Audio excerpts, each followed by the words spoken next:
Let me quickly brush up what we studied in chemical equilibrium in the first session, and then we'll further go ahead with the topic. Okay.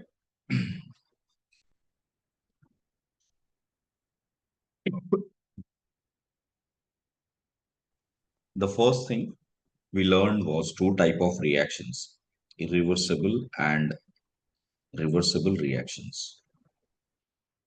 Got it? And we learned that in reversible reactions, reactants and products will be at equilibrium. Oh, sorry, they will have reactions happening on both directions. There are many such reactions, something like this N2 plus 3H2 giving 2NH3, which will drive the reaction on both sides. Got it? There are irreversible reactions like strong acid, strong base reactions, where the reactions will lead to the completion. Again, the backward reaction is not favorable. Okay. Based on that, we also learned that whenever we have any reactants like N2 plus 3H2 is giving 2NH3. Okay. Initially, let's say only reactants were given and no products was given. In that case, we expect that number of moles of the reactants are lost and some amount of products have been formed. Okay. Most of the time in chemical equilibrium, we always expect that products were initially not given. Only reactants are given, and from reactants we are driving towards products. So imagine if I take initially before the reaction actually starts, I have A moles of N2, A moles of H2, and there are no moles of ammonia. In that case, we can expect some X moles to lose out from nitrogen, and stoichiometrically 3x will be lost from hydrogen and 2x will be formed from ammonia. Okay. Then we have to understand these terms. What is rate of disappearance of disappearance of N2, in this case reactant. So rate is always written in terms of change in concentration of that particular reactant with respect to time. And since reactants always decrease their concentration, you need to add this minus sign just to ensure that overall rate is always positive. The rate of change is positive. Similarly, we can write the rate of disappearance of hydrogen. But see, when it comes to rate of disappearance of hydrogen, which I can write it as minus d H2 by dt, and similarly, rate of appearance of ammonia, appearance of ammonia, I will be able to write this as rate of change of ammonia this way. Okay. Graphically, if at all I have to draw how the reaction rates are varying, that is how the concentration of the reactants is changing. I could say initially maybe, let's say, for example, nitrogen might be decreasing like this, correct? And hydrogen might be decreasing maybe furthermore like this. Nitrogen is decreasing, hydrogen is decreasing, and ammonia is increasing like this. NH3, N2, and H2. Okay. This way, nitrogen, hydrogen, their concentrations are decreasing. Ammonia concentration is increasing over time. This is the usual graph you will always find whenever we are discussing equilibrium. Okay. Now, one another important thing which you need to learn is that suppose, imagine this everybody, if nitrogen is losing X moles in 1 second, while hydrogen is losing how many moles per second? 3 moles, correct? 3x moles. If this is losing X moles, hydrogen is losing 3x moles per second, correct? So can I say that the rate of nitrogen is 1/3 the rate of hydrogen? Everybody, correct. Rate of nitrogen is almost one third the rate of hydrogen. So this is something you will be able to relate. The rate of change of nitrogen will be one third the rate of change of hydrogen minus of this one. And similarly, if you notice, for x moles per second loss of nitrogen, 2x moles of ammonia is forming. So that means I can say it should be equal to rate of formation of ammonia, but half of it. So these three should be, I mean, this is something which we should be able to relate. Rate of appearance, rate of disappearance can be related this way. Any doubt in these points, everybody? Clear, right? Okay. Now, what happens to the reactions? I'll tell you what happens to the reactants. I told you that ammonia might be decreasing, hydrogen might be decreasing, nitrogen might be decreasing, hydrogen might be decreasing, ammonia is increasing. Okay. But after a point of time, in case if ammonia concentration remains constant, nitrogen concentration remains constant, hydrogen concentration remains constant. This is with respect to time and concentration. That means there is a certain time after which we are not able to find any change in the concentrations. The time after which this is, I mean, this time at which the concentrations have become constant. Furthermore, there is no change. This is called the equilibrium time. This is what we call it as the equilibrium time. Okay. And what happens at equilibrium is at equilibrium, rate of change of reactants will be equal to rate of change of products. That means product is trying to convert into reactant and reactant is trying to convert into product, but the rates are equal. That's the reason why their concentration is not changing at all.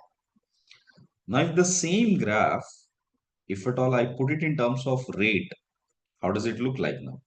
Okay. When it comes to the rate, how the rate is varying, check it out. Initially, if it comes to reactant, the rate is slowly decreasing because reactant concentration is decreasing, while product concentration is increasing and reaching to a point where both the rates are becoming equal. So this is that same equilibrium time, but this time I'm writing in terms of rate of the reactants and products. So this is the reactants rate, this is the products rate. So reactants rate is decreasing, products rate is increasing, and they both becomes equal at equilibrium.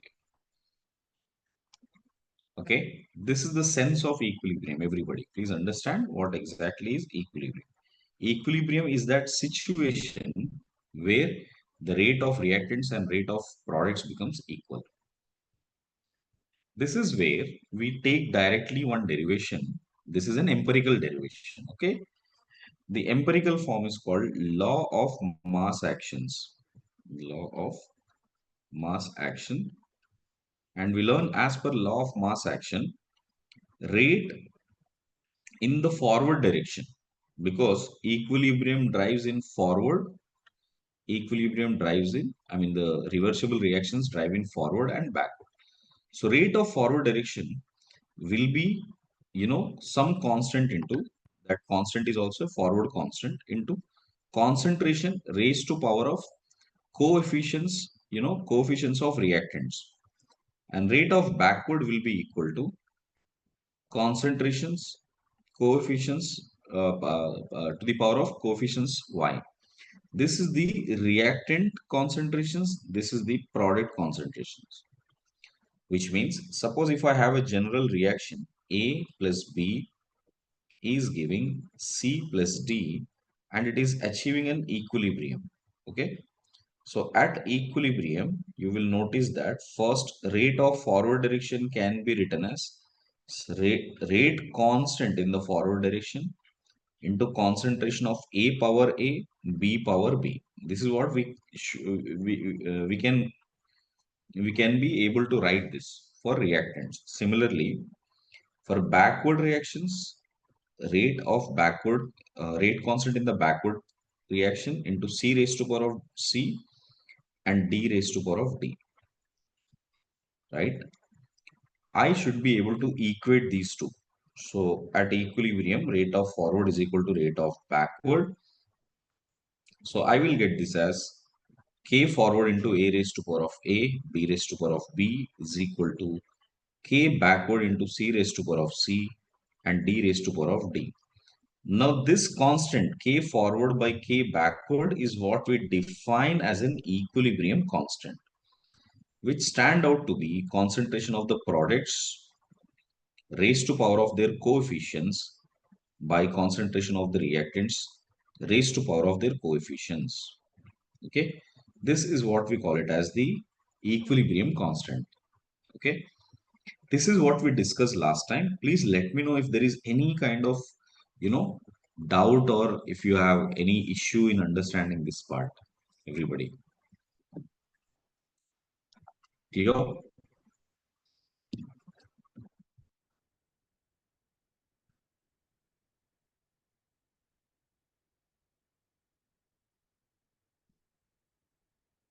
Now, this part, how we have written the equilibrium constant, can I write only in terms of concentration? Not necessarily.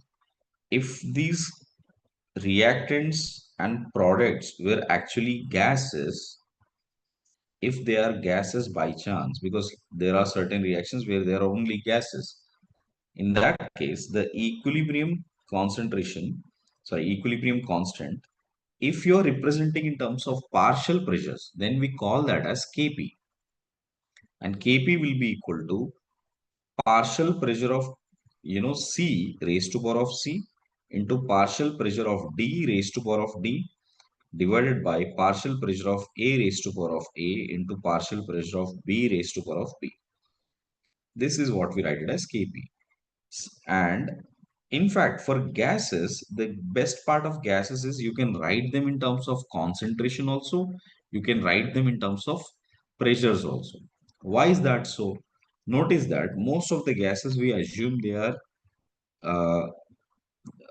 that they are obeying ideal gas law. So PV is equal to nRT. If I take this volume term onto the right hand side, what is this? Number of moles divided by volume is nothing but concentration term, concentration in molarity. So this is concentration term into RT. Okay. So you can see that gases can be represented in terms of partial pressures. It can be represented in terms of concentration also. Therefore, Kc, if at all I'm writing in terms of Kc, that means you're representing them in terms of concentrations. Then I can write it as concentration of C raised to power of C, D raised to power of D, and A raised to power of A and B raised to power of B in the denominator. And thus, if I write this pressure terms in terms of concentration, that is concentration into RT, and you will get this relation between Kp and Kc. So Kp is equal to Kc into RT raised to power of C plus D minus A plus B. This is what you will get. And this we call it as RT delta Ng. So delta Ng is, summation of product gases, product stoichiometry numbers, stoichiometric coefficients minus summation of reactant stoichiometric coefficients.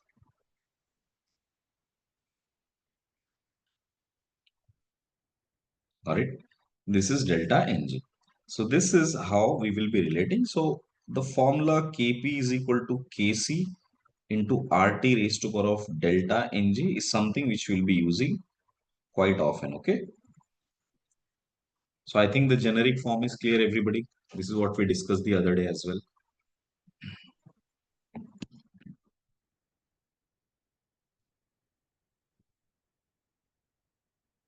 I hope this part is clear, everyone.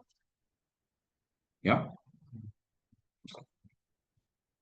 And before going further, let me tell you, KP, KC can be represented. KP, if at all I have to check out what are its units, KP or KC, what are their units? Then how will I figure it out? For a generic equation, something like A plus B giving C and D, we learned that Kc is equal to concentration of C raised to power of C, D raised to power of D by A raised to power of A into B raised to power of B. This is what we learned, which means every concentration is mole per liter. So I can write this as units as mole per liter raised to power of delta Ng, because delta Ng is nothing but C plus D minus A plus B. This will become the units. For example, if you have N2 plus 3H2 is giving 2NH3. For that, what do we write Kc? Kc is equal to concentration of ammonia square by concentration of N2 into concentration of H2 cube. Now you notice that as a units, it is basically mole per liter raised to power of 2 minus 4, correct? So 2 minus 4 is minus 2. So this will be the units of Kc, or we can simply write it as molarity raised to power of minus 2. This is Kc units. Similarly, what will be Kp units? Kp units will be, because they are in a partial pressure terms, we can write this as ATM raised to power of delta Ng. In this case, what will be Kp? Kp will be equal to ATM raised to power of minus 2. This will be the units of Kp. Okay. See, there are two types of uh, equilibrium constant. One is with dimension, the other one is without dimensions. Okay. What does that mean without dimension? See, if you're writing Kc, correct, as a part of a new parameter, as a part of new parameter known as activity. So I'm writing this as activity of C raised to power of C, activity of D raised to power of D divided by activity of A raised to power of A and activity of B raised to power of B. Now, what does this activity mean? See, activity activity is a parameter which represent the dispersing nature dispersing nature of substance given, whether it will show any dispersion or not. That is what we call it as activity. Okay, so that means it should have the ability to diffuse in the solution, everybody. Got it? Let me tell you what does that mean. Suppose if at all I take, you know, aqueous, if at all I take a pure water here, right? I took pure water and I added one drop of an ink. Let's say this is one drop of an ink. Now, what would happen to this ink now? It will start spreading around completely. So you will see that the solution starts becoming blue, which means the ink has the ability to spread. Is this clear? And most of the time, chemicals which we are taking, which are soluble in aqueous solution, they all will have the ability to spread, ability to diffuse. If they have that ability, we say they have their activity. Clear, everybody? So I can say the ink droplet has an activity. Got it? Similarly, suppose I have a volume of a container here and let's say I have a small opening here through which I inject 1 mole of some gas, let's say hydrogen gas. Will it stay here only or will it spread to the entire volume? Because it is a gas, its nature is to spread through the entire volume, isn't it? You may have injected at one place. So will it stay at one place? No, it will start spreading over. That means the gases also have natural activity to spread, natural ability to diffuse. Is this clear? And this natural ability to diffuse is what we call it as activity. Got it? So whenever we are talking about Kc, if you notice the concentrations, activity is one form of, sorry, concentration is one form of an activity. You can see concentration. If your volume is more, concentration will be less. Why? Because it is spreading, isn't it? Liquids will be spreading, gases will be spreading, correct? What will not be spreading? Now notice, suppose if at all I have a piece of chalk here, piece of chalk in water, correct? Water is chalk is very poor. Chalk shows very poor solubility in water, isn't it? So imagine I say that chalk before adding, everybody understand this carefully. Before adding, its density is, let's say, 1.5 gram per ml. Okay, its density is 1.5 gram per ml. After adding it to water, is there any drastic change in the density? No, the density remains almost constant only, correct? Similarly, if at all I calculate the concentration, concentration is number of moles divided by volume. Initially, let's say it has 0.01 moles per unit volume. That is, per 1 ml, it has 0.01 moles. Let us say this is the concentration which we have. After adding it to water, has the concentration changed? No, the concentration remains same. Correct? Because it is not able to change itself into something new and change its state or change its activity. Correct? The concentration remains same. So what exactly mathematically, how do we define activity? Activity is diffusibility in solution depending divided by standard concentration or pressure of substance. Got it? That is, if it comes to concentration, we will say, okay, the diffusibility of, let's say, ink, it will have some new concentration, new molarity with respect to the standard molarity. Standard molarity of the solutions is 1 molar.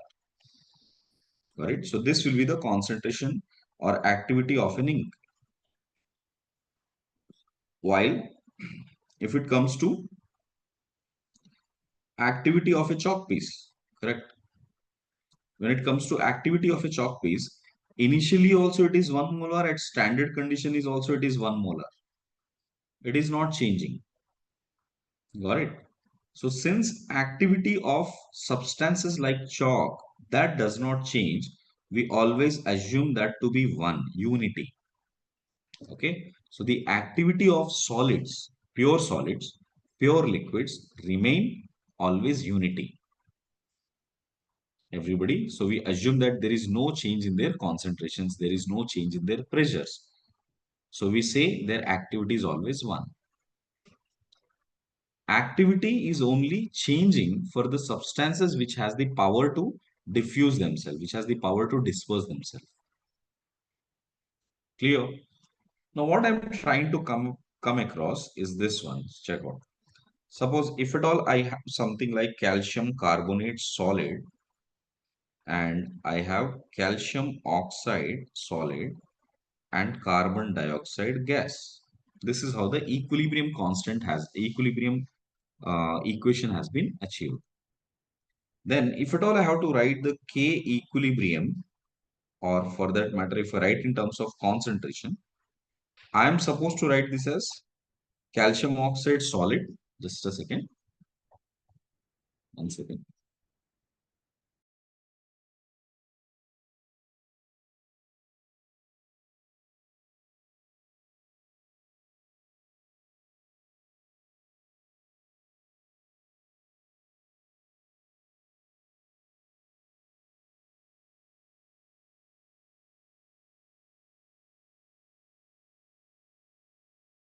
Sorry, check this out.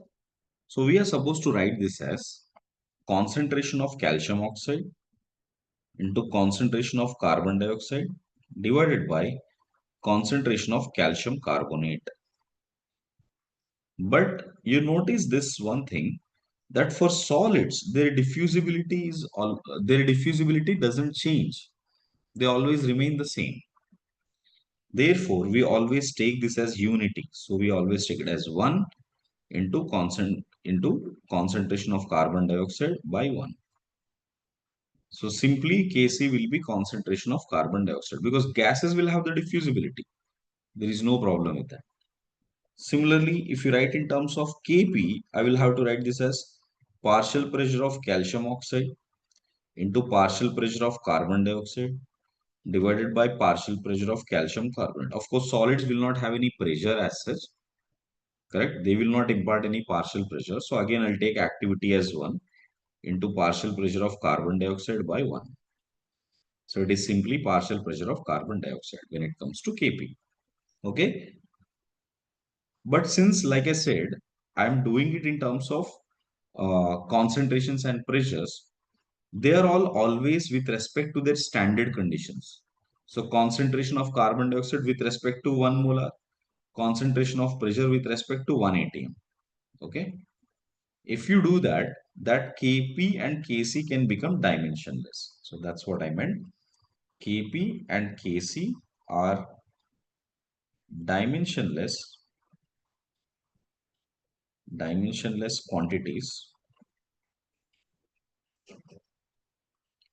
if concentrations and pressures are represented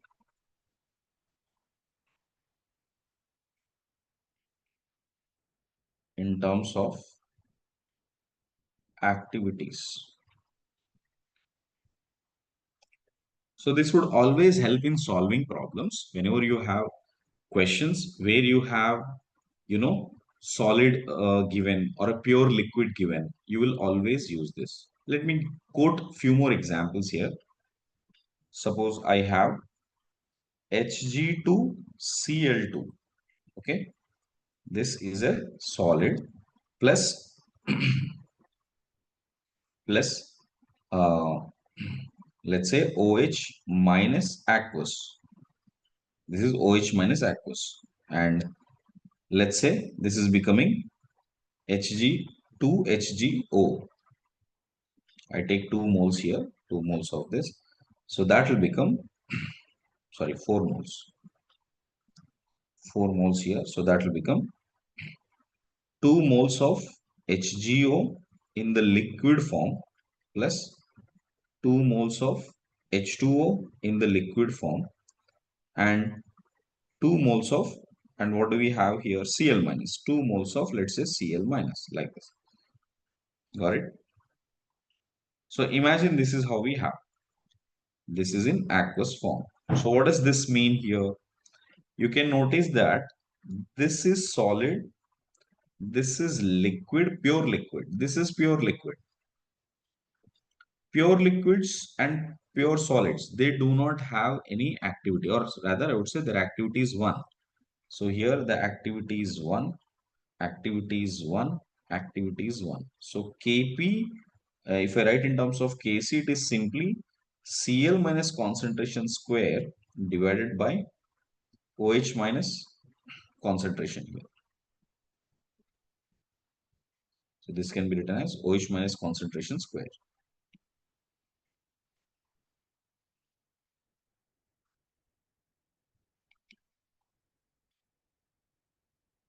So therefore, Kc will be equal to Cl minus square divided by OH minus power 4.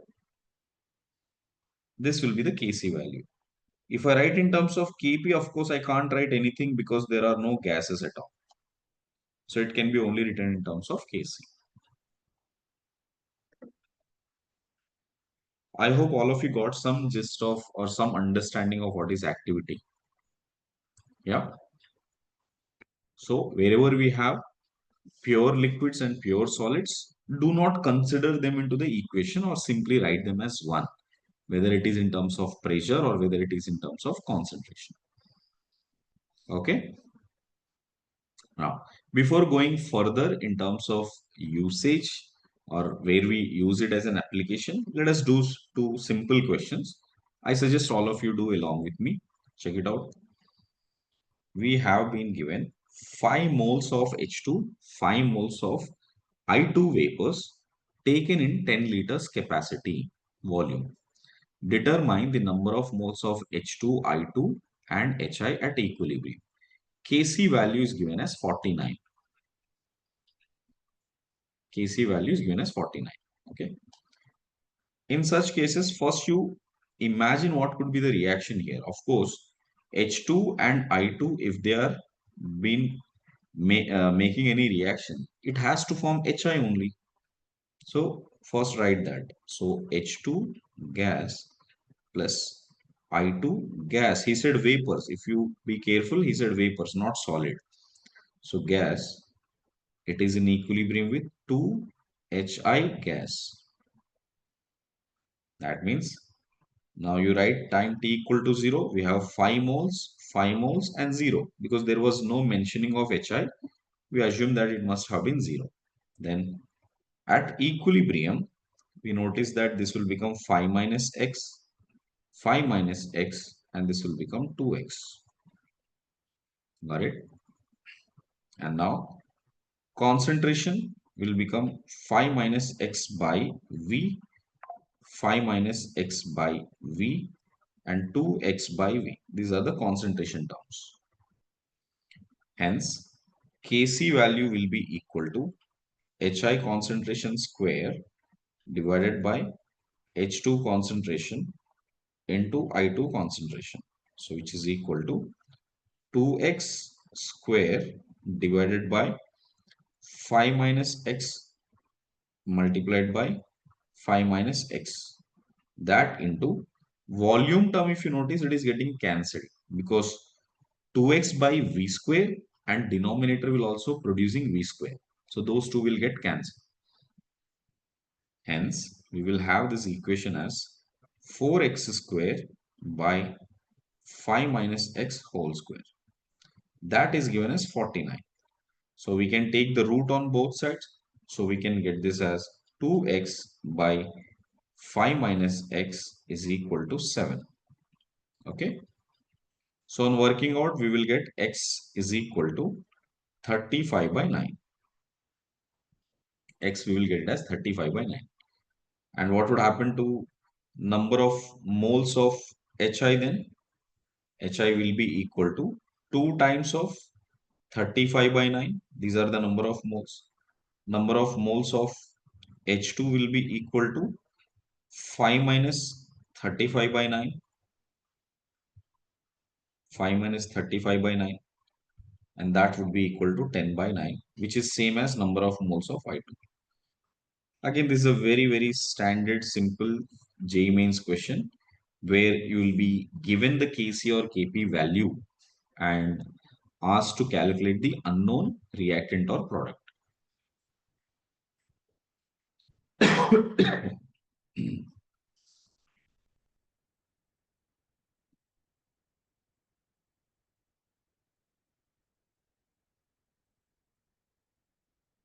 Right, Utsa, that's correct.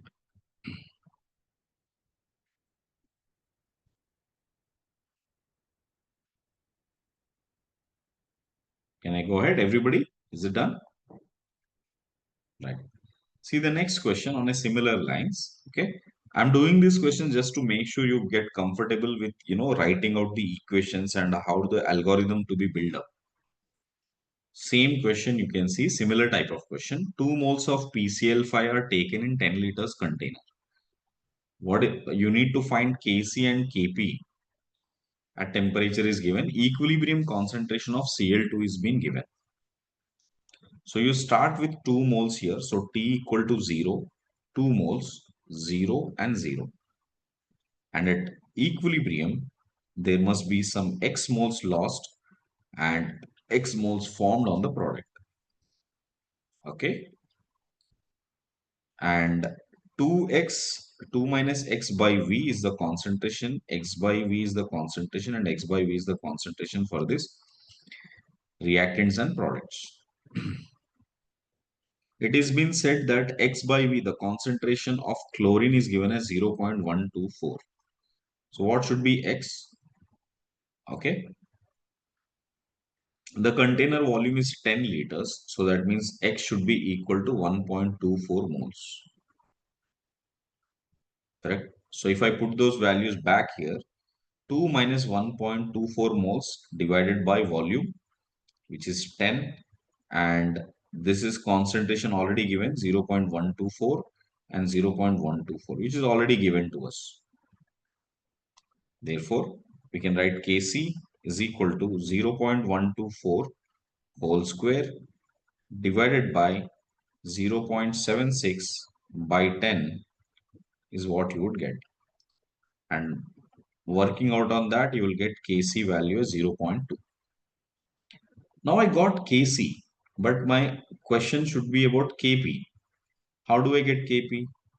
Now I'll use the formula. Kp is equal to Kc into RT raised to power of delta Ng. Delta Ng is product's number of moles, gaseous moles minus reactant. So here there are 2 minus 1. So that makes it 1. So Kc is 0.2 multiplied by R. Now, this is very important, everybody. If you are representing or the answer given is in ATM, make sure that the R is something which is related to ATM. For an ATM units, R is 0.0821 into temperature is already given as 27, which means 300 kelvins. This whole raised to power of 1 because delta Ng is 1. Hence 0.2 into, I am approximating this as 0.08 into 300. And this value is coming as approximately 4.8 atm. That's how I can calculate Kp and Kc.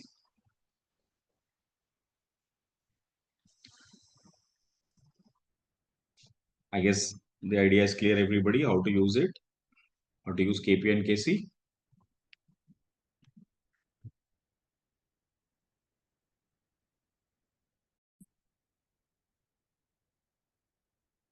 See, what does reaction quotient tells us? Reaction quotient is a way to predict the direction of the reaction. Is the overall reaction. See, a reversible reaction is happening both in the forward direction as well as backward direction.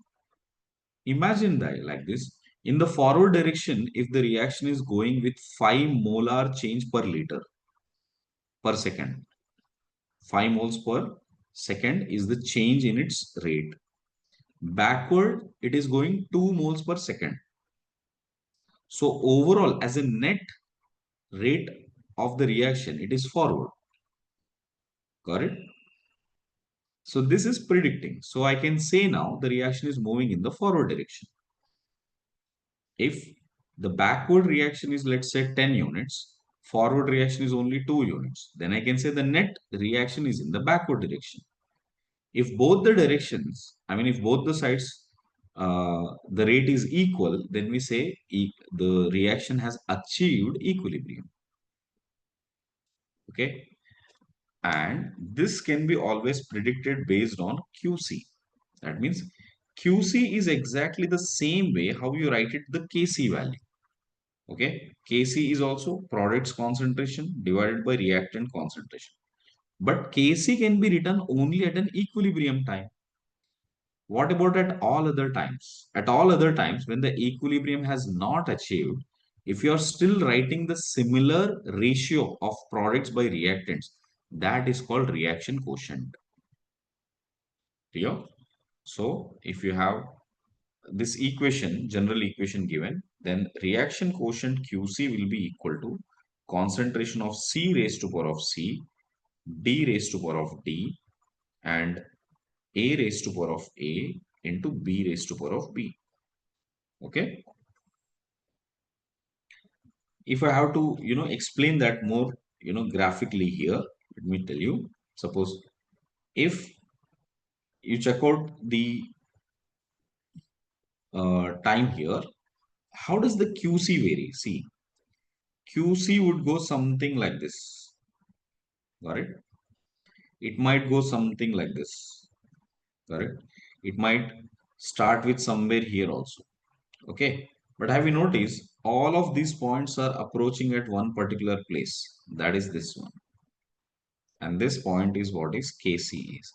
That means from here, from here, from here, from here, from all different direction, it is approaching to that point. Okay. So what I can say, when QC, let's say this is a value of QC. This is Q versus T. Okay. So this is a Q1 value. And let's say this is Q2 value. Let's say these two are the values. I can say if the Q1 value is here, which is less than KC value, that means it is trying to reach to the KC value, isn't it? So Q value is trying to increase, right? मुझे KC value पे लाने के लिए Q को increase करना पड़ेगा.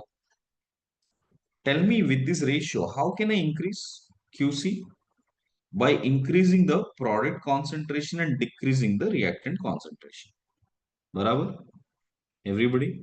So if that has to be done, that means the reaction has to move in the forward direction. Net should be forward direction, correct? Because when it moves net forward direction only, the products will increase, product concentration will increase, and reactant concentration will decrease. Now suppose when I compare Q value is here and the Kc value is here. Now what is that supposed to mean?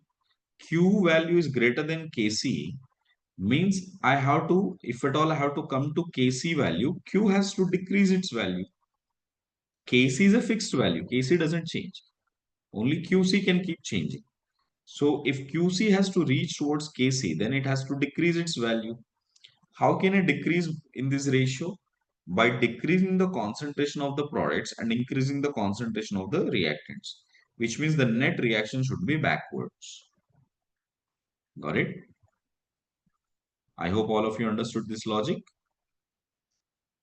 Hence, you can see we can always assess the reaction based on QC in three cases. If QC is less than Kc, that means the reaction is more driving in the forward direction and less driving in the backward direction. And if QC is greater than Kc, I can say the reaction is more driving in the backward direction and less driving in the forward direction.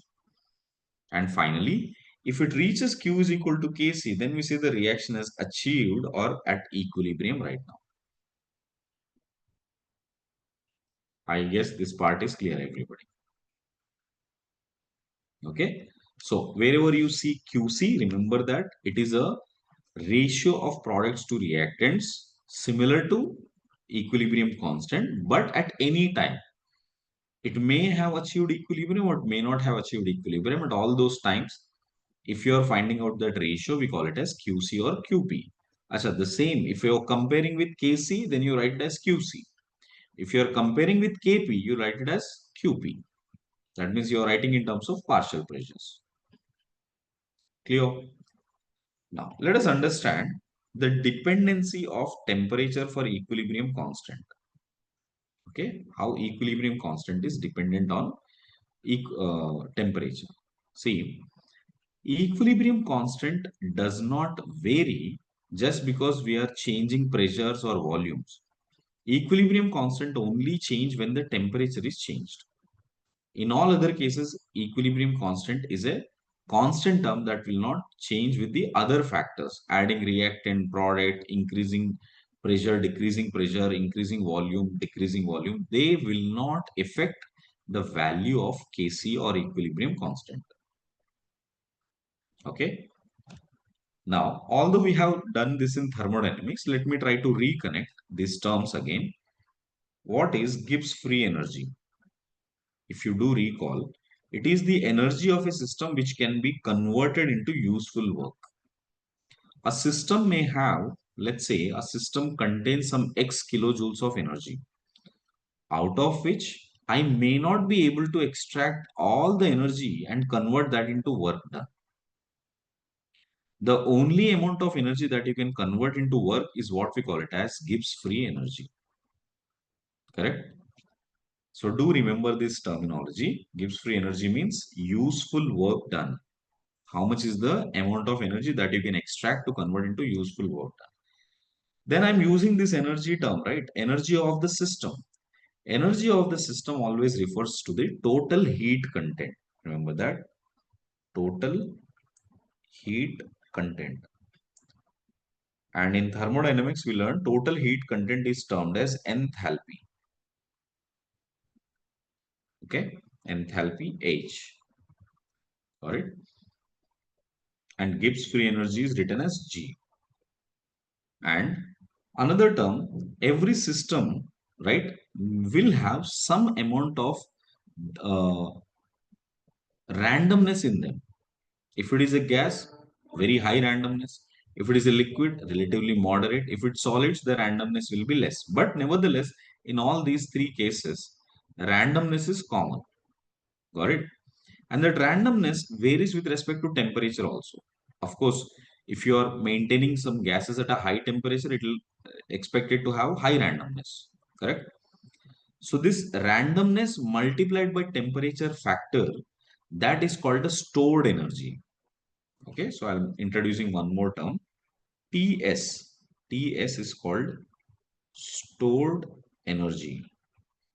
Stored energy. In this case, T is temperature term, temperature, and S is entropy. And entropy is the measure of randomness.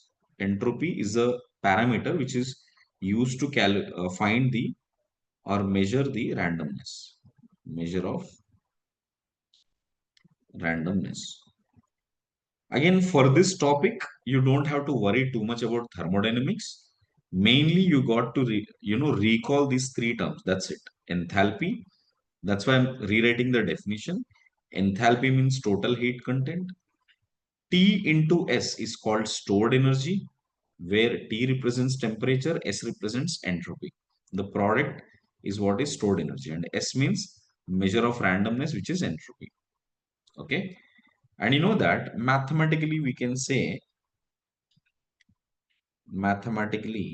I can say that Gibbs free energy G is equal to H minus Ts. Of course, this is the stored energy which can never be converted into work done. So out of enthalpy, which is the total heat content, if you subtract the stored energy, what is left? That is the energy which can be converted into work. Okay, that's why this mathematical equation is logical. So G is equal to H minus Ts. Now imagine if there is any change in the free energy, which means I have to account for the change in the enthalpy and I have to account for the change in the stored energy. Okay. Now, if this is operating at a constant temperature, suppose if it is operating at constant temperature, sorry, I'll write it here, at constant temperature, then delta G will be equal to delta H minus T delta S. That will come out, isn't it? And if you recall again, this is something which you do not have to worry about derivation. I would directly ask you to take this as a equation. Delta G can also be written as delta G naught plus RT ln Q. QP. QP is reaction quotient. Okay.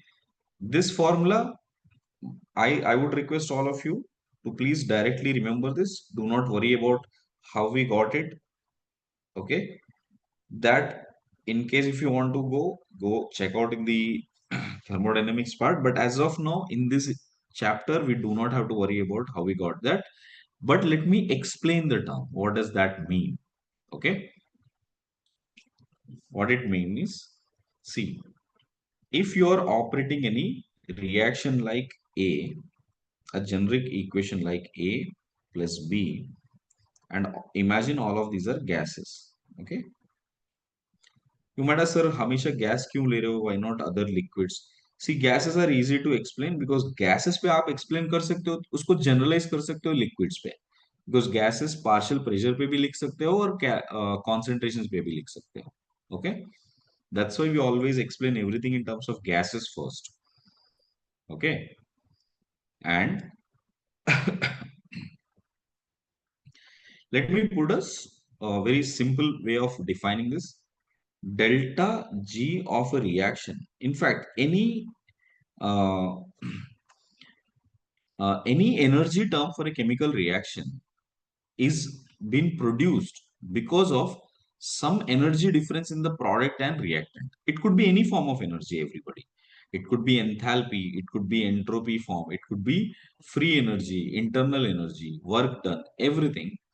We can write whatever energy is in the product minus the reactant is the resultant reaction, is the resultant energy. So delta G of the reaction can also be written as sum of all the sum of all the delta G of the products minus sum of all the delta G of the reactants. Correct? So which means delta G of C into C here plus D into delta G of D here. These are the product energies, free energies minus reactant free energies. A into delta G of A plus B into delta G of B. Okay. This is delta G of the reaction.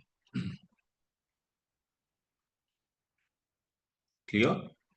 Individually, for every gas, listen, if every gas is participating in the chemical reaction, then its free energy is changing. Either it is increasing or decreasing. Okay, everybody? अगर reactants chemical react अगर reactants and products reaction में participants है तो उनका free energy या तो कम हो रहा है या तो बढ़ रहा है बस ये ध्यान रखना है आपको okay. So in that case, I can write, for example, if there is a free energy change of A, which means it's free energy is changed at standard conditions, this not represents standard conditions, plus RT ln partial pressure of A raised to power of A. This is the way you got to represent. Similarly, delta G of B is delta G naught of B into RT ln partial pressure of B raised to power of B, and delta Gc is equal to delta G naught C plus RT ln Pc raised to power of C, and delta Gd is equal to delta G naught D plus RT ln Pd raised to power of D. Okay. And that's the reason why we got this equation. Delta G of the reaction is equal to delta G naught of the reaction. Okay. Because delta G naught of the reaction is products free energy minus reactants free energy. And that plus RT, that plus RT ln P raised to power of, PD raised to power of D, PC raised to power of C by PA raised to power of A and PB raised to power of B. Got it? This is how we got this. I mean, if you do write this for delta G of the reaction with all these terms, then you will get this equation. Everybody understood? And that's how we have written the formula. Delta G of the reaction is equal to delta G naught of the reaction plus RT ln Q of the reaction. Okay. Now tell me what happens at equilibrium, everybody. At equilibrium, delta G of the reaction will be equal to 0. Okay. First, let me explain you logically what does this mean. See, at equilibrium, what did I tell you? That whatever the reactants they are trying to increase the rate. I mean, if they are going with certain rate R, the same rate will be in the backward direction. Correct, everybody? Reactants are moving with certain rate R, and products are also moving with certain rate R. If both sides the rate of the reaction is same, we say the equilibrium has achieved. Okay. Now tell me, if certain amount of reactants are to be converted, moles are to be converted, or some moles per second has to be converted, whatever the work that is being done on the reactant side, it has to be the same amount of work that has to be done on the product side. Then only the rates will become equal. And what is delta G, by the way? It is the work done. It is the useful work on the product minus useful work on the reactant. And if both the useful works are same, that means delta G should be equal to 0, right? I guess this point is clear, everybody. Okay. That's why we are saying delta G is equal to 0 at equilibrium. Got it? Now, let me explain you this in terms of extent of the reaction. What does this mean? Check out. Graphically, you need to understand this as well. Okay. See this one. If this is a free energy versus extent of the reaction, this sign, this symbol, this is like an epsilon symbol that is used for showing extent of the reaction. Got it? Suppose if you have a reactant energy here and product energy here, this is the reactant's free energy, this is product's free energy. Okay. So reactant naturally appears to have more free energy compared to the products. So what would happen? Reactant would try to start converting naturally towards product. Product will try to convert to the reactants, but it will be very less amount. Okay, so initially when it started, everybody, reactants has more free energy and products has less free energy. Okay, now what happened? How does the equilibrium achieve? Natural ways. Think about natural way. It is like this. From here, let's say if at all a ball is been dropped from here, right, and it is slowly rotating over this and gliding over this, it is like a slide. So how does the ball go, everybody? Let me show you with a simple case here. Let's say, sorry, say this is that ball here. So from here the ball would go like this, come up, again go like this, come up, go like this, come up, like this, like this, like this, and finally it would reach to this point and stop, isn't it? Because that is the position where it has the least amount of free energy. So what did we understand from here? See, reactants and products both have free energies. But what are they working up to? They are trying to work such a way both will reach to a minimum free energy position. Okay. So initially when they were here, when the reactant was here, product was here, then there was a difference in the free energy. And after some time, the product energy may be here, reactant energy may be here. And after some time, product energy may be here, reactant energy may be here. After some time, product energy may be here, reactant energy may be here. Like this, a point will reach where the reactant's free energy and the product's free energy will be equal. And that is the point where we say the equilibrium has achieved. So remember, everybody, in a graphical way, if you notice, the equilibrium is a point where we are making the system to reach its minimum free energy. Got it? So when it reaches to the minimum free energy, that means the equilibrium has been achieved. And have you noticed, if this is the graph, can you say that dou of, can I say this, dou of G with respect to dou of extent at constant temperature is equal to 0 at equilibrium, because this is the equilibrium part, and you can see you are getting a minima.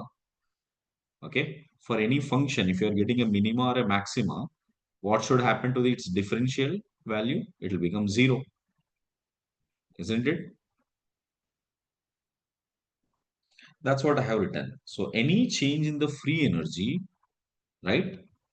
When it is achieving its minimum free energy part of the system, that means it has reached equilibrium and delta G is zero. Everybody clear? Now, is this the only situation where equilibrium is achieved? No. Equilibrium can be achieved in all the situations. That means, suppose if you have reactants here, products here. In this situation also equilibrium will be achieved. Products here, reactant here, free energy is here, extent of reaction is here. Again, you will notice that this is the minimum free energy part where I can say the differential of G, I mean dou of G by dou of epsilon at constant temperature will be equal to 0. That means this is at equilibrium. This is equilibrium achieved. So whether the free energy is more on the reactant or more on the product does not make any difference. Clear? I suppose all of you understood graphically what it represents.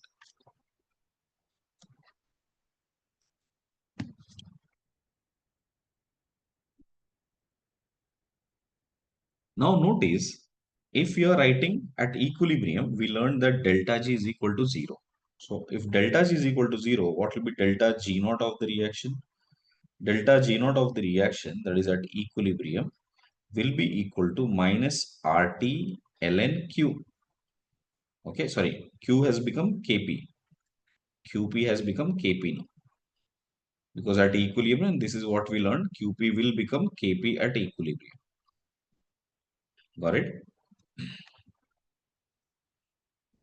Now, what does this exactly mean? See, I can write this as delta G of the reaction is equal to minus 2.303 RT log of Kp also, correct? Ln value can be converted into log value, but by multiplying that with 2.303. You know that delta G naught is equal to delta H naught minus T delta S naught. And that is equal to minus 2.303 RT log of Kp. Now, if at all I take this minus 2.303 onto the left hand side, I will get an equation like this, that is log of Kp is equal to minus delta H naught by 2.303 RT plus, and TT will get cancelled. I'll get this is delta S naught by 2.303 R. Okay, this is a very important equation that we'll be using. Okay, during the problem solving, you'll be using this a lot of times. So remember how the log of Kp is related with delta H naught and delta S naught. Everybody, what does this delta naught represent? I mean, whenever I'm using this naught, G naught, what does this represent? Which means we are trying to relate the energies at standard conditions with the Kp value. These are all at standard conditions. What are standard conditions means? If there are gases, the standard condition is one molar concentration, or if it is gases, it is 1 bar pressure, and if it is liquid solutions, then it is 1 molar concentration.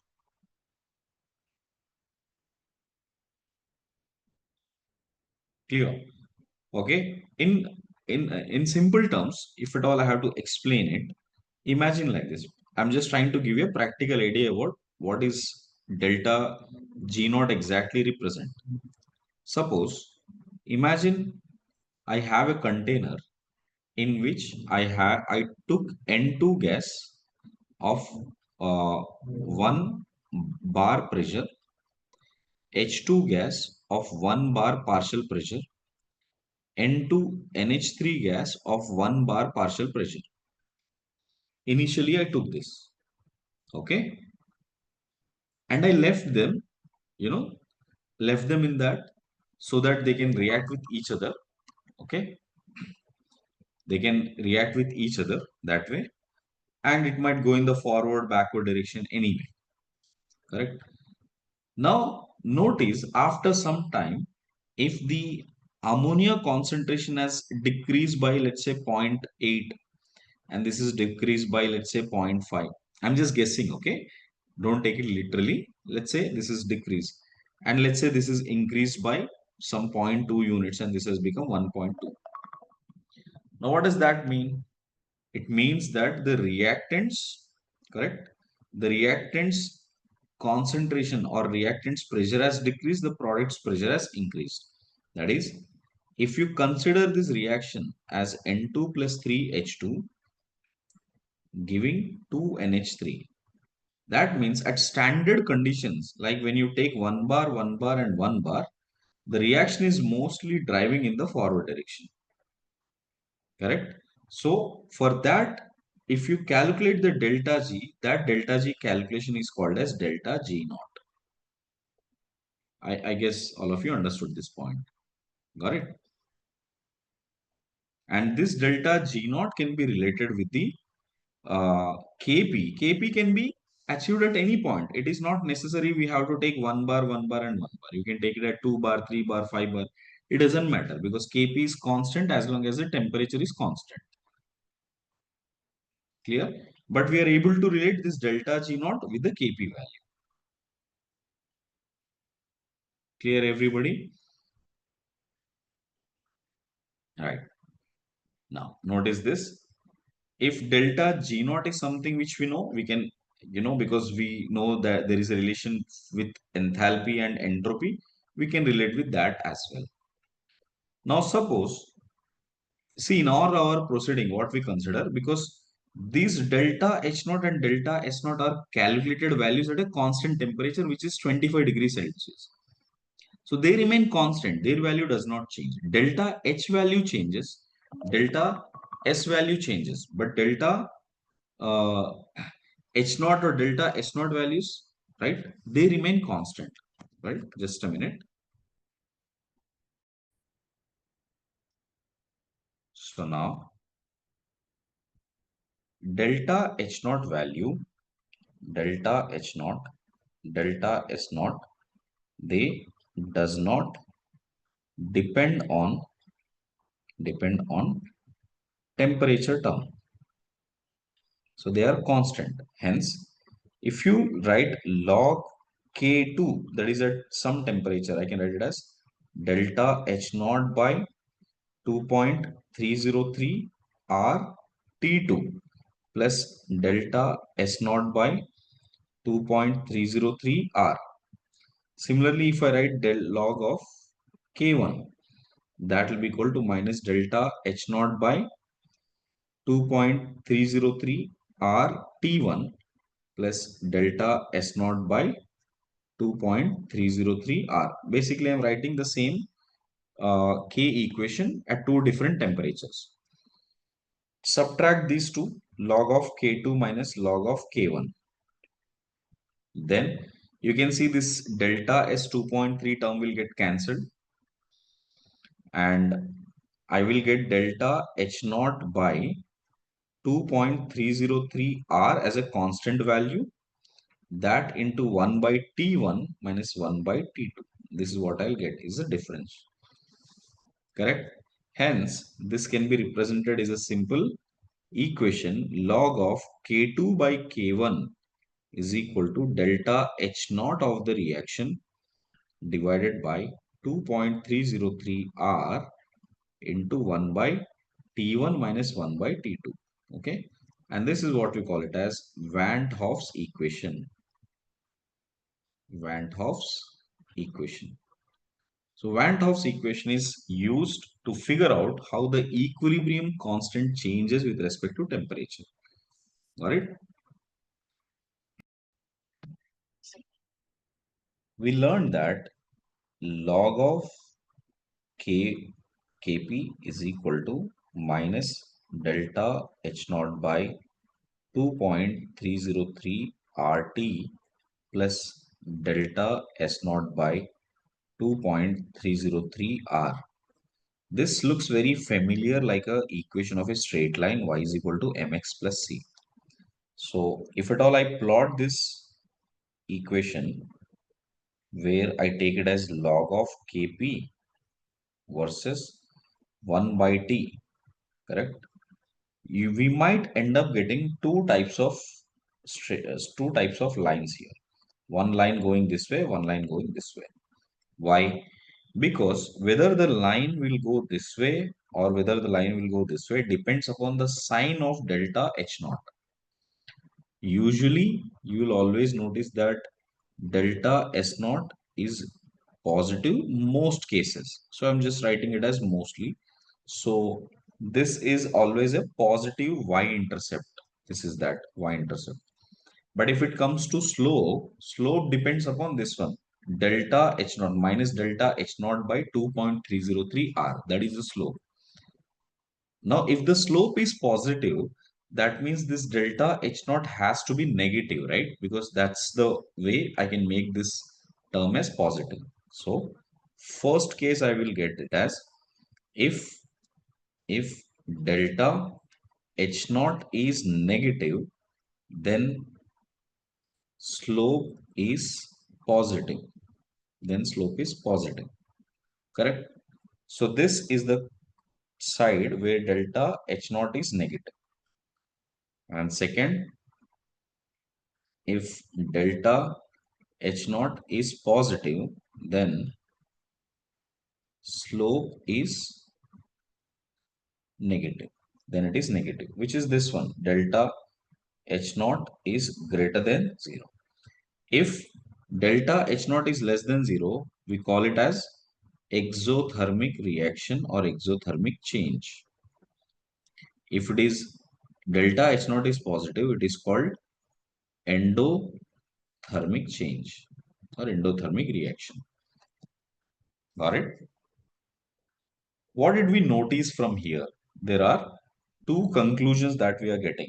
Note, first one is if temperature is increased for exothermic reaction where delta H naught is less than 0.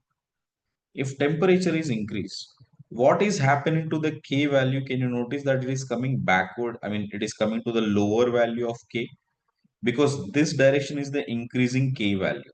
Sorry, increasing T value. Because higher the T value means smaller the 1 by T value, this side.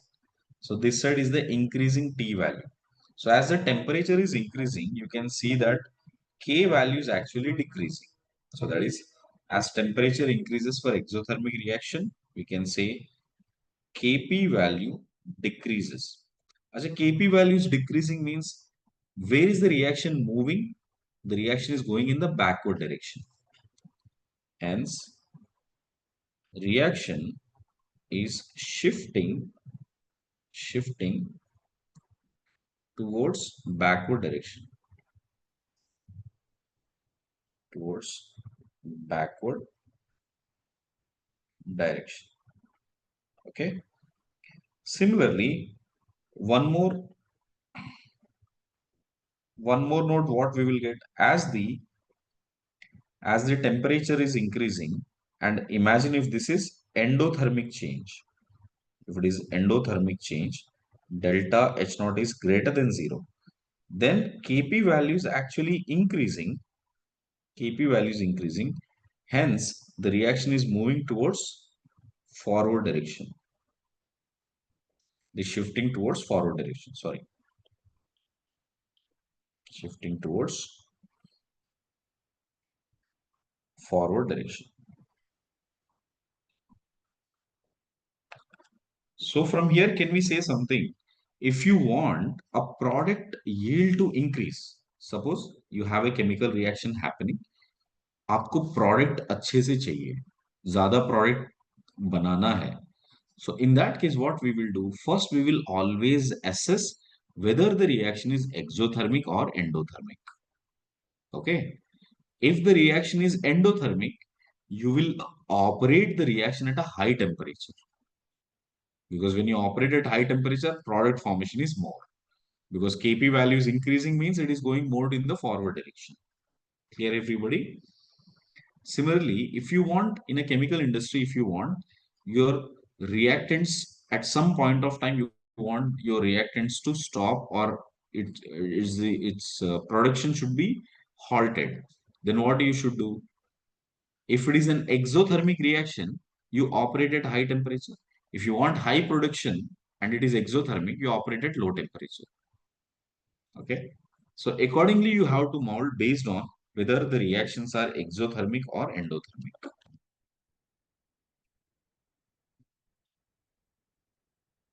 Here, everyone. So remember how the reaction need to be operated. Okay. Right. So this is the important part which you need to learn from this topic. Mainly, if you ask me in chemical equilibrium, this is one of the important parts of it. Okay. Next, notice the next important part in this topic is about understanding what is degree of dissociation.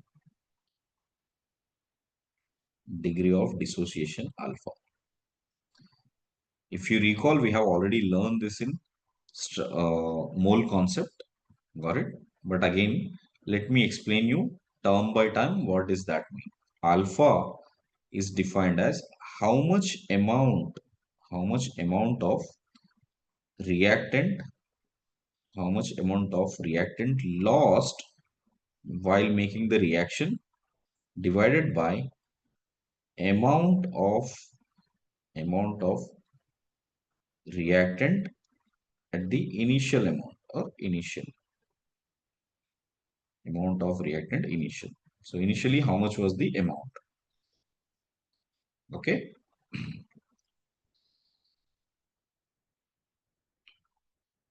Let us do two simple examples here. See, first one. Imagine I have PCl5 gas.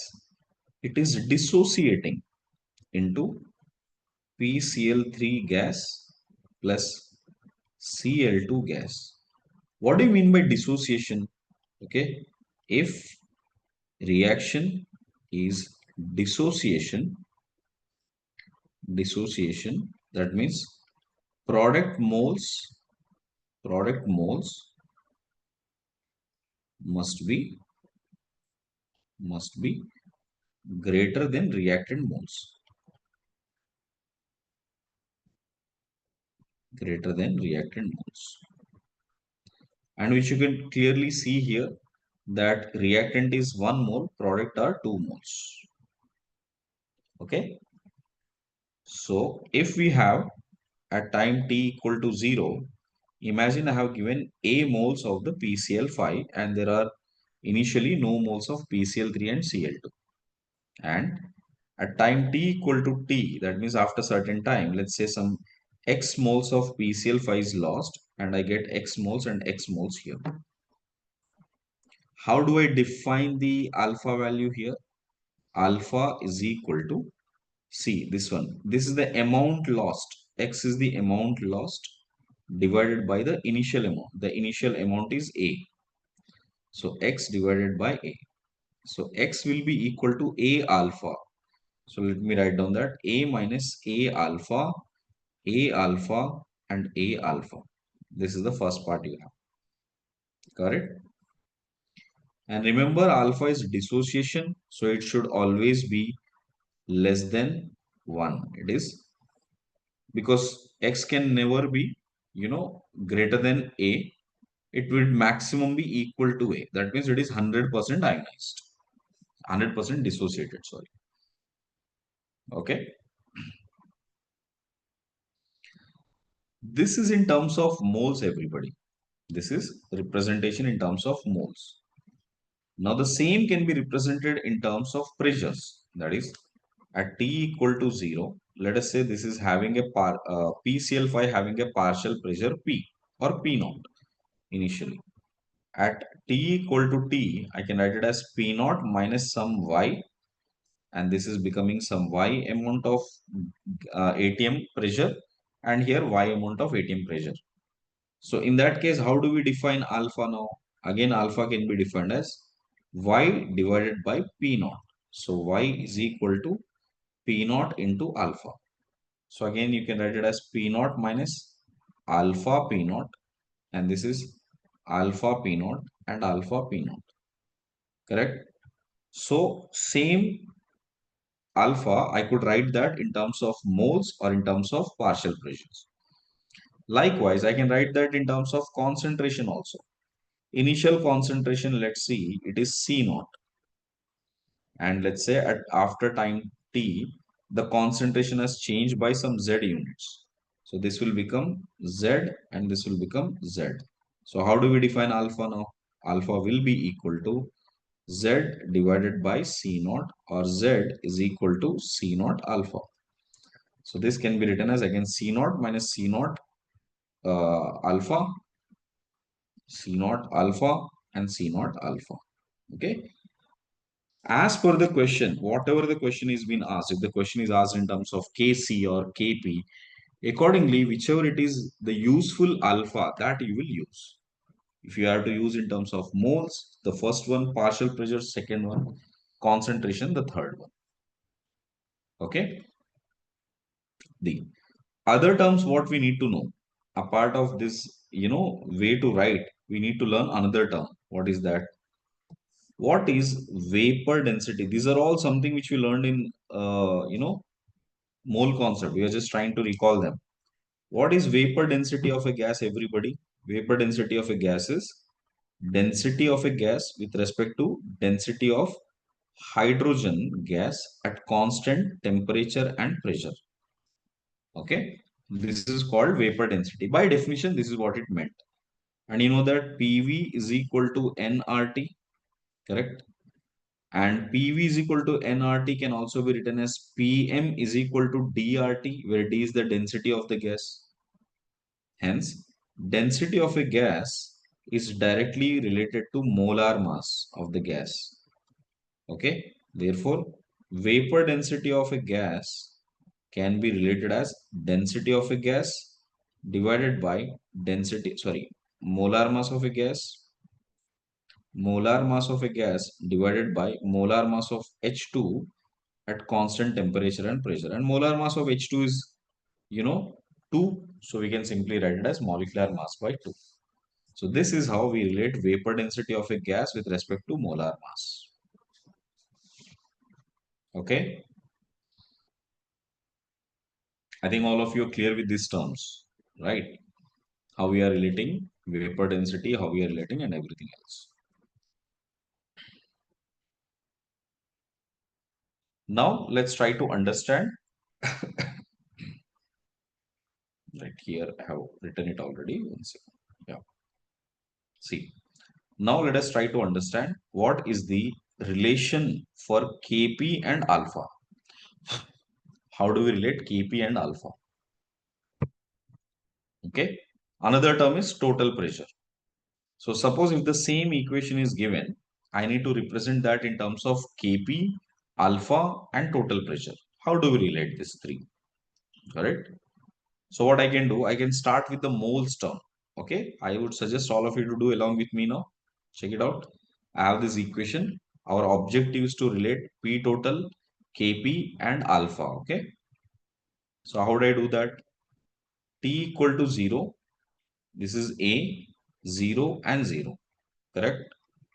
And T is equal to T when it has achieved equilibrium. Then it is A minus X, X, X and X. If I write in terms of alpha, A minus A alpha and A alpha. So based on that, I can say total number of moles right now will be equal to A minus A alpha, okay, A minus A alpha plus A alpha plus A alpha. One A alpha will get cancelled. So A plus A alpha is the total number of moles at equilibrium. So at equilibrium, I can write what is mole fractions now. So what is the mole fraction of the gases? That is number of moles of gas divided by total number of moles, A plus A alpha. Here also A alpha by A plus A alpha, A alpha by A plus A alpha. Now you can see A is getting cancelled. So I'll have this as 1 minus alpha by 1 plus alpha, alpha by 1 plus alpha. and alpha by 1 plus alpha. These are the mole fractions of reactants and products. Okay. Now, if I multiply, you know, if I multiply these mole fractions with total pressure, can you recall Dalton's law, everybody?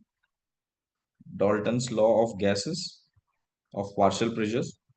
Dalton's law is partial pressure of a gas Pi is equal to mole fraction of that gas into total pressure.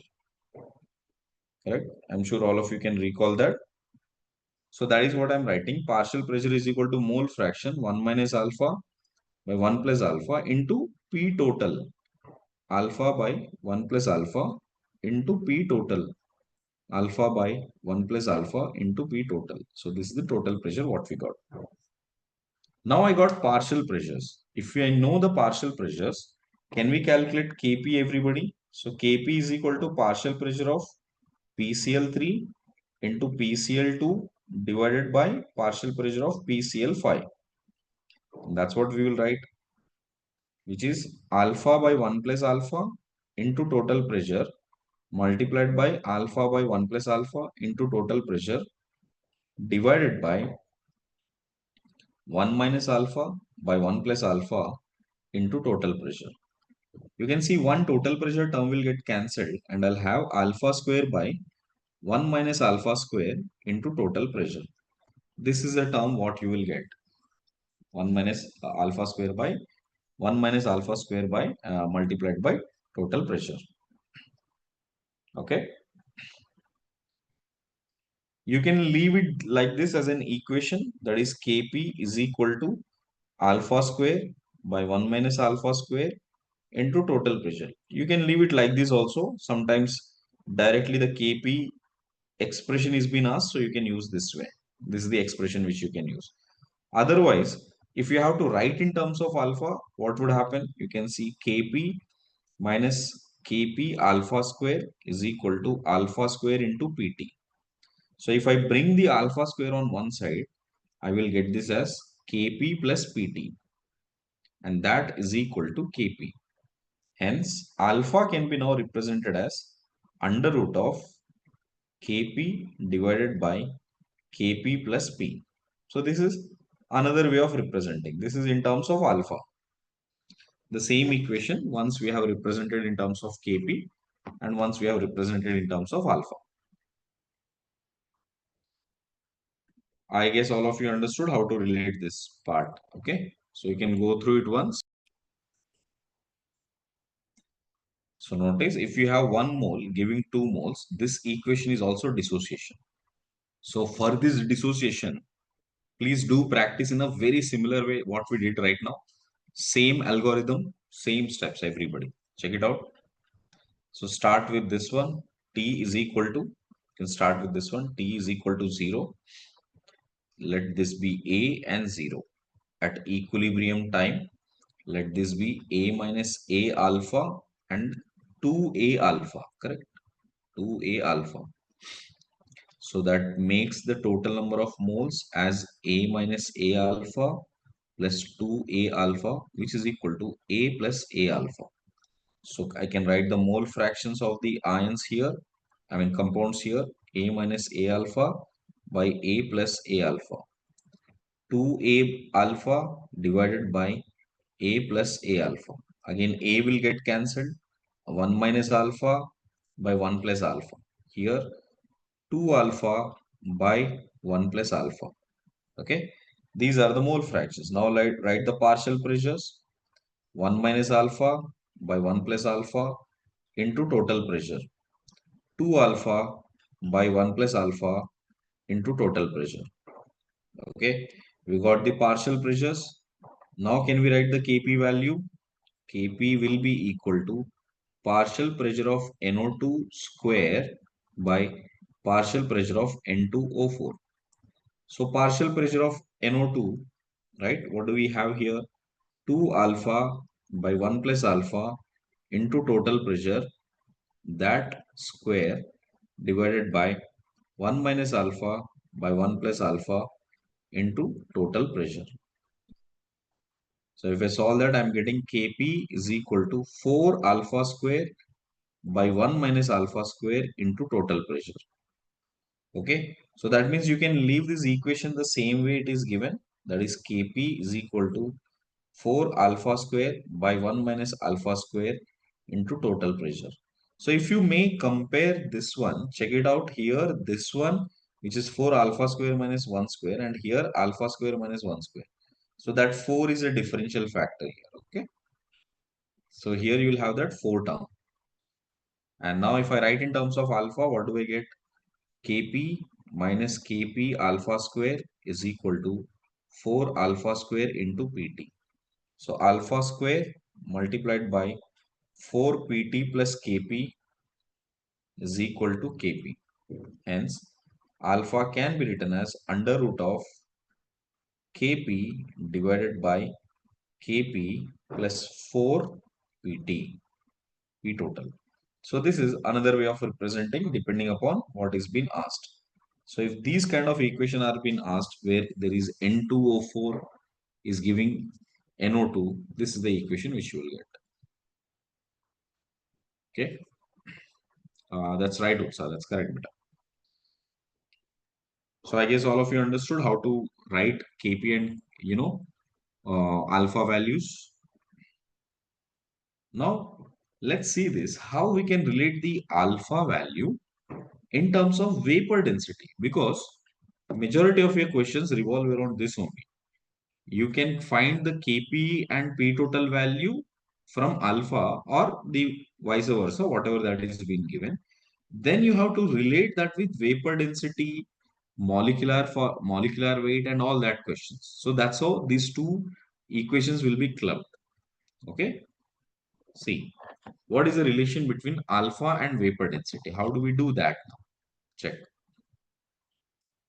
Let's say at t equal to 0, imagine I took 1 mole of A, 1 mole of A, and there are no moles of B forming. You remember, if this is dissociation, I told you that the product moles has to be greater than the reactant moles. You can see reactant is 1, product is N. Of course, N is greater than 1, then only we call it as dissociation. Hence, if I start with 1 mole and let's say at equilibrium, I will get 1 minus X. So this will become NX. And if I write in terms of alpha, you know the definition of alpha is equal to X by 1. So alpha is same as X. So 1 minus alpha, and this will be N alpha. And the total number of moles at this point will be 1 plus N alpha minus alpha. Okay. Now what I can say that according to Gay-Lussac's law, according to Gay-Lussac's law, volume of gas is always directly proportional to number of moles, isn't it? So I could say that initial volume, right, is directly proportional to inversely proportional to initial density of the gas, because volume is always inversely proportional to density, and that is directly proportional to initial number of moles, and equilibrium volume is directly proportional to equilibrium density, and it is directly proportional to equilibrium number of moles, correct? And since the mass is constant, I can say Vi by V equilibrium must be equal to small d by capital D. Let me just define small d and capital D, everybody here. D is the equilibrium, equilibrium, sorry, density of gases or gas mixture at equilibrium, while capital D is density of initial gas. Initial gas. So remember, this is the convention that is always been used in chemistry. Small represents always at equilibrium, capital represent always initial. Okay. So capital D is initial, small d is at equilibrium. So I can write this as Vi by V equilibrium is equal to small d by capital D. And you notice that this can be written as initial moles by equilibrium moles. Initially, I took 1 mole. At equilibrium, what are the total number of moles? We got 1 plus n alpha minus alpha. Correct? I'm sure you could relate that. From here, you can relate that. This is how they are related. And now I can see that small d by capital D is equal to 1 by 1 plus n alpha minus alpha. So from here I can write 1 plus n alpha minus alpha is equal to capital D by small d.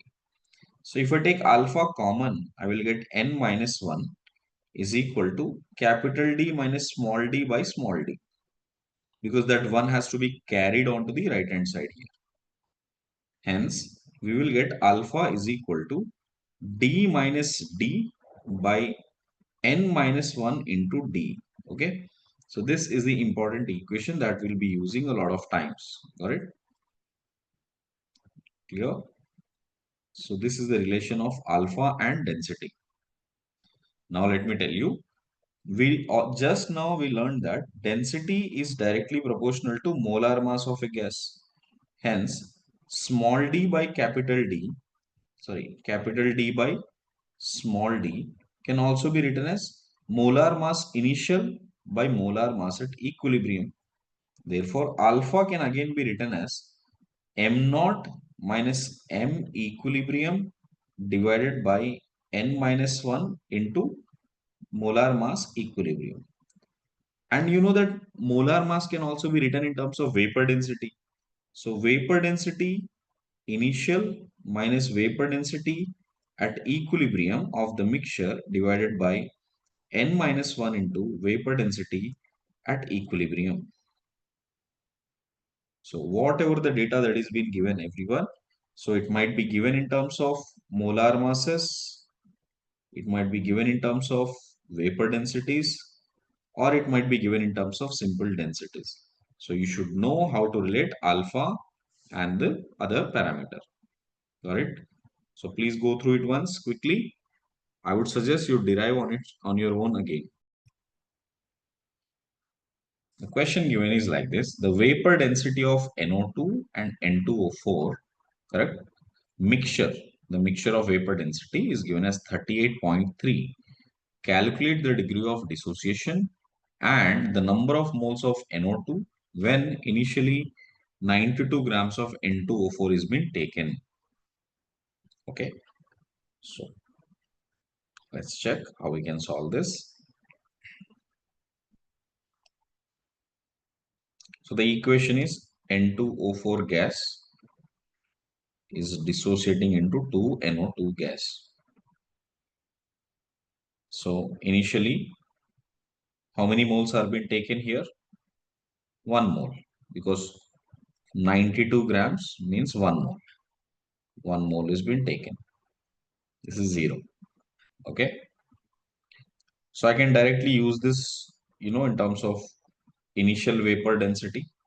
Initial vapor density is 92 divided by 2, which is 46. And we know the initial vapor density and formula just now we derived vapor density initial minus vapor density of equilibrium mixture divided by n minus 1 into vapor density of equilibrium mixture. So let me substitute these values. So 46 minus 38.3 divided by, now what is n? N is this stoichiometric number for every 1 mole. Okay. If I take 1 mole, how many moles it is forming? 2 moles. So that 2 minus 1 into 38.3. So that will be the alpha value. Hence, if I work out on this values, I'm getting exactly alpha is equal to 0.2. Okay. So if alpha is equal to 0.2, what we can say? We need to calculate number of moles of NO2 also. So you know that NO2 in an equation will be like this. N2O4 will be 2NO2. So if this is 1 minus alpha, this will become 2 alpha. So which implies number of moles of NO2 will be equal to 2 times of 0.2, which is zero point 0.4 moles. So this is 0.4 moles. If the question is asked what is the percentage dissociation, percentage dissociation will be equal to alpha into 100, which is zero point 0.2 into 100 or 20 percentage. So 20% was the dissociation. I guess that is clear. So if you know the formula, it becomes easier. We can just put it in that, calculate alpha, then whatever that is unknown can be done. Now, this can be always related with the other question. That is, if by chance I gave this, all of this mixture is maintained at 180. Okay, same question I mentioned. I said that it is maintained at 180. Okay. So imagine, I'm just adding one more to this question. If equilibrium mixture is maintained at 1 atm pressure, then what will be Kp value? Okay. So simple. Kp, we learned this 4 alpha square minus 1 minus alpha square into total pressure. So total pressure is 1 atm. So 4 into, this will be zero point 0.2 square by 1 minus zero point 0.2 square. That's it, into 1. Done. So this will be 4 into 4 into 10 raised to power of minus 2 divided by 1 minus 0.04, which is 0.96. Clear? So this much will be in ATM units. That will be the Kp value. Okay. So I hope now you understood how it is related. So Kp total pressure alpha and alpha vapor density molar mass of the mixture, all of them can be interlinked with these questions.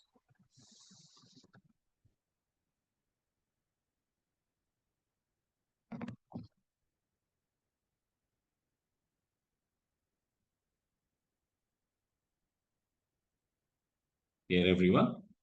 Now please see the next question.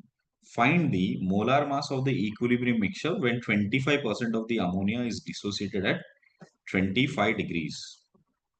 Okay.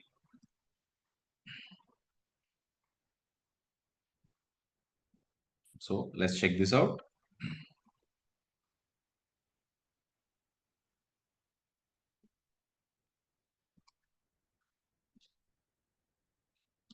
You know the equation that if it is dissociation, that means if I take 2 moles of ammonia gas, it will dissociate into N2 gas plus 3 moles of H2 gas. Okay.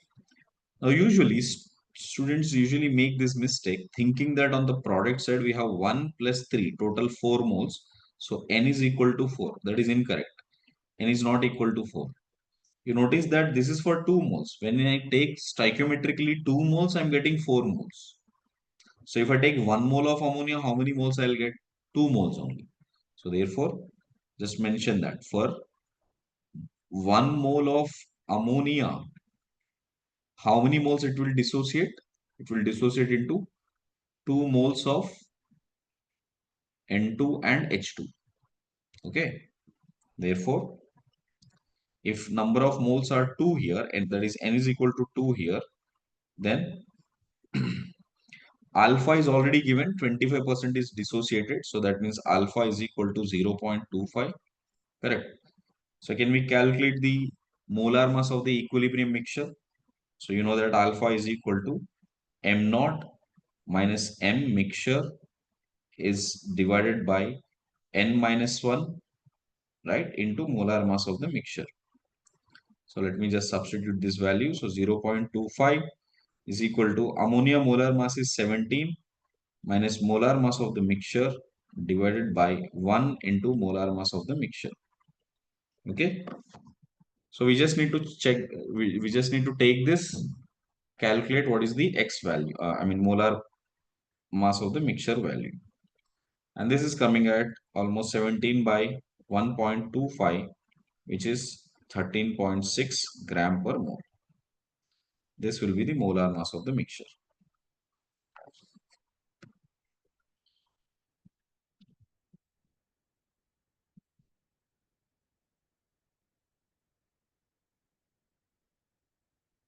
I guess all of you understood this point.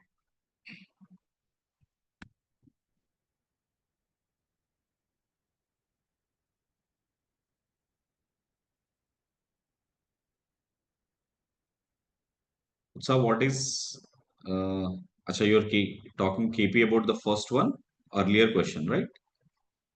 Okay.